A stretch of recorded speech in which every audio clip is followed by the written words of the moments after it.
Round the flickering campfire light, sing songs, tell stories of our lives, to help us understand, define what's often overwhelming.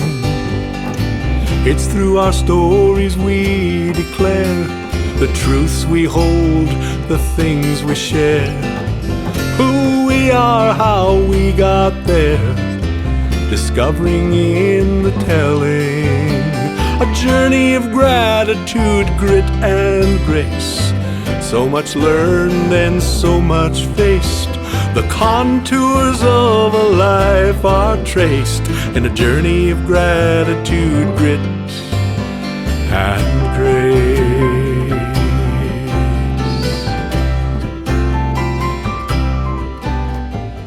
That's the first verse and the chorus of the title song of an album I introduced at a concert in the spring of 2017. Dear partner, paraphrasing Charles Dickens, the spring of 2017, it was the end of times. It was the beginning of times. For 24 years, I'd sung at Children's Hospital as part of an annual memorial service for kids who died while in their care. That spring would be the last time I would sing for that special event.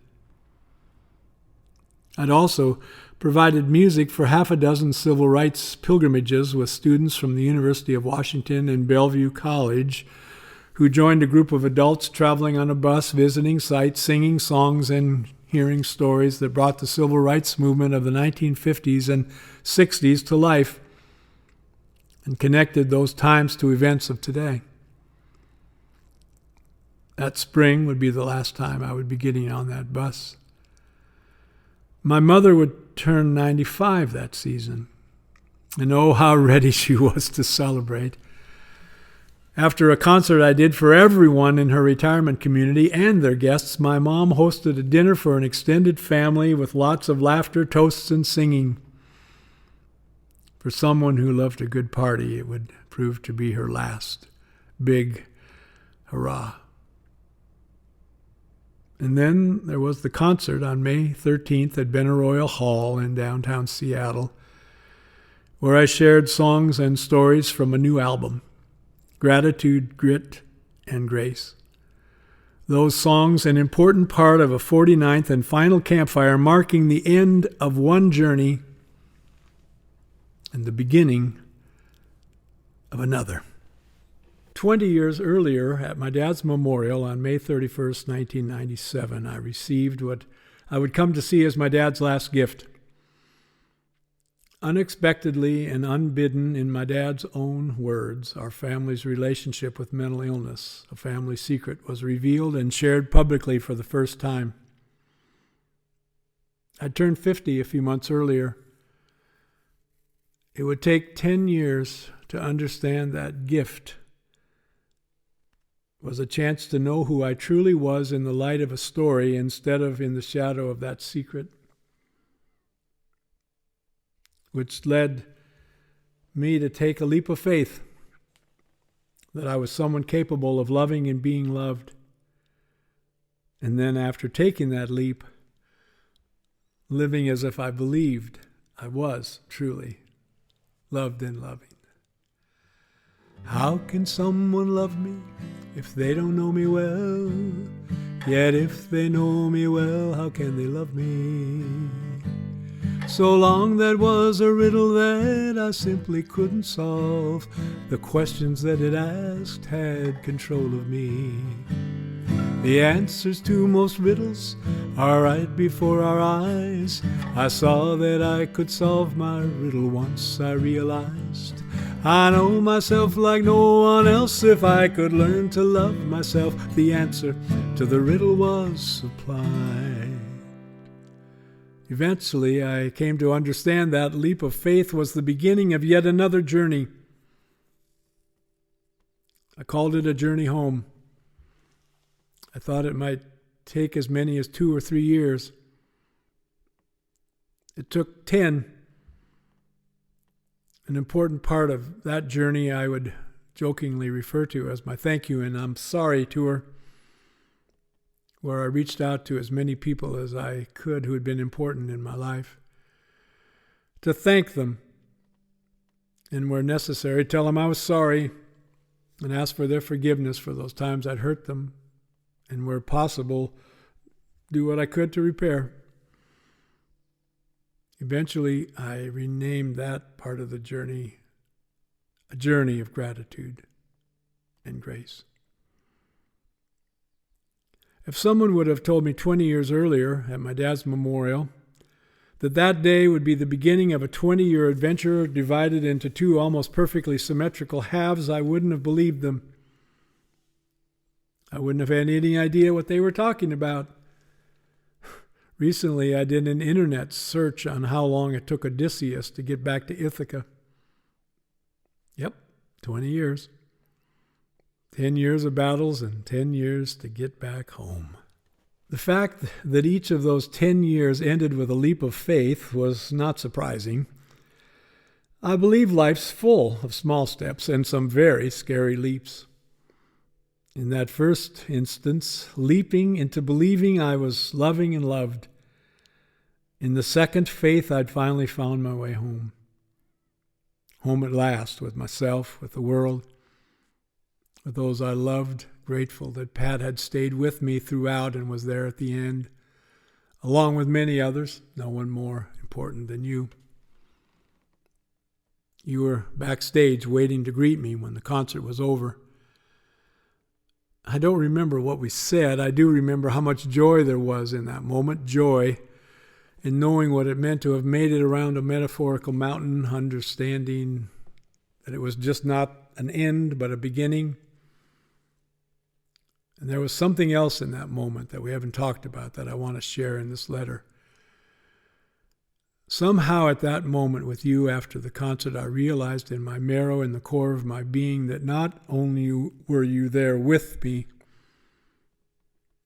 you were there for me. A distinction subtle enough that one might say nothing really changed, and yet I would pose it somehow everything was different. An example of the end of something making way for the beginning of something new. Of seeing something familiar as if for the first time. Likely from the time I was born, I've been terrified of being abandoned. For much of my life, I didn't have any idea that that was what I was afraid of. And for so long, there was that double bind of not wanting to be alone and yet being afraid when people got too close. Afraid they'd go away. So often, I would leave first or do something to make sure they wouldn't want to stay. And once I understood those fears and where they came from, I thought I could overcome them. I don't know when it finally dawned on me. The fears are here to stay. And that meant finding ways to live with fear instead of in fear. To define those fears instead of being defined by them. And part of that meant finally being able to believe that you would be and that you are there not only with me, but for me. Something to learn how to live with my fears, to not simply live in them as I've done all those years.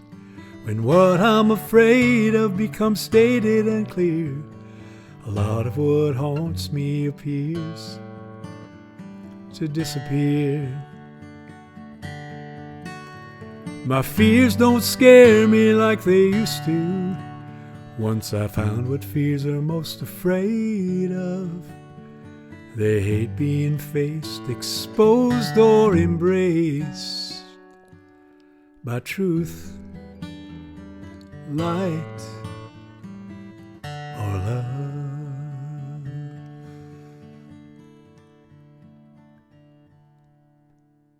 Recently, it dawned on me that besides being something negative, something to be afraid of, my fear of abandonment has also been a wonderful, positive gift.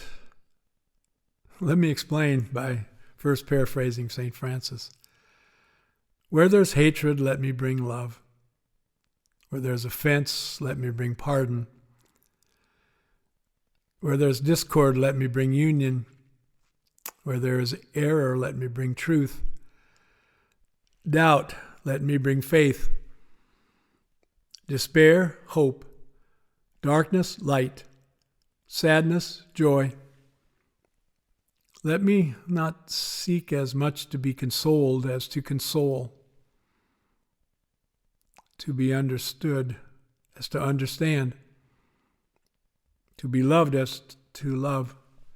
It's in giving we receive, in self-forgetting that we find, pardoning that we are pardoned. For me, the hardest person to pardon has been me. The hardest person to have faith in, hope for, to console, to understand, to love, myself. I've come to believe my primal fear of abandonment has been a primary doorway to being there when others are afraid. And by being there where there was fear, I was able to bring love for others and ultimately myself. A journey of gratitude, grit, and grace. The last song on the Gratitude, Grit, and Grace album is called There You Were. Pat's is most often the face I see when I sing it. In this case, I'll make an exception and end this letter by saying, here's looking at you, old friend. Fought the good fight, finished the race, got lost a few times, somehow kept the faith in a journey of gratitude, grit, and some grace back to where I started, but not to the same place. There you were. It took a long time to learn how to love and be loved in the clutter, in the clatter. Find who I truly was. Somehow to believe in the end it's enough. Oh, somewhere in the midst of such powerful stuff, there you were. I did my best around these campfires to put it all down, show what I've been through, and share what I found. If I didn't know it then, I do know it now. We're each in our own way, homeward bound. It's been quite a journey, full of stories and songs, people I've met, and the places we've gone. Found enough reasons to keep going on. Oh, and then that one thing I should have known all along. There